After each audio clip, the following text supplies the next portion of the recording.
हरे कृष्णा। श्री चैतन्य महाप्रभु के अनुयायियों एवं वृंदावन के षट गोस्वामियों में से एक थे श्री गोपाल भट्ट गोस्वामी। श्री गोपाल भट्ट गोस्वामी जी का आविर्भाव सन 1503 में श्री रंग क्षेत्र में कावेरी नदी के निकट स्थित बेलगुंडी ग्राम में श्री वेंकट भट्ट जी के घर में हुआ था। जब भगवान चैतन्य महाप्रभु दक्षिण भारत की यात्रा कर रहे थे तब वे श्रीरंगम में रंगनाथ मंदिर के प्रमुख पुजारी वेंकट भट्ट के घर पर चातुर्मास में 4 महीने रुके थे। उनके पुत्र श्री गोपाल भट्ट जी ने श्री चैतन्य महाप्रभु की पूरे मन से सेवा की। उनकी भक्ति से प्रसन्न होकर श्री चैतन्य महाप्रभु ने उन्हें दीक्षा दी और उनके माता पिता के शरीर छोड़ने के पश्चात उन्हें वृंदावन जाने का आदेश दिया।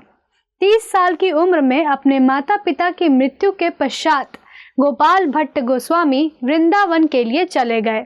महाप्रभु के संसार से जाने के बाद श्री गोपाल भट्ट उनसे तीव्र विरह की अवस्था को प्राप्त हो गए। तब एक दिन श्री चैतन्य महाप्रभु उनके स्वप्न में प्रकट हुए और कहा कि यदि तुम मेरा दर्शन करना चाहते हो तो नेपाल की यात्रा करो। नेपाल पहुंचकर जब एक दिन वे गंडकी नदी में स्नान कर रहे थे तब उनके कमंडलू में शालिग्राम शिला ने प्रवेश किया।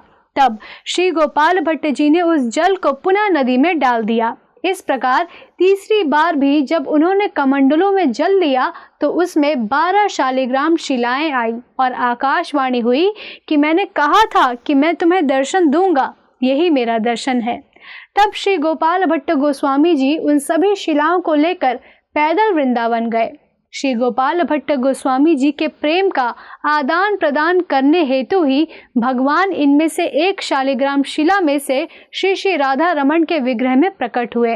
राधा रमन जी का श्री विग्रह वैसे तो सिर्फ 12 अंगुल का है, तब भी इनके दर्शन बड़े ही मनोहारी हैं। श्री श्री राधा रमन विग्रह का श्री मुखारविंद गोविंद देव जी के समान, वक्ष स्थल श्री गोपीनाथ जी के समान तथा चरण कमल मदन मोहन जी के समान है।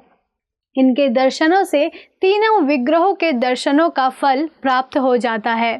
श्री सनातन गोस्वामी के आदेश से श्री गोपाल भट्ट गोस्वामी ने लघु हरि भक्ति विलास की रचना की, जिसे देखकर श्री सनातन गोस्वामी ने उसका परिवर्धन कर श्री हरि भक्ति विलास का संपादन किया।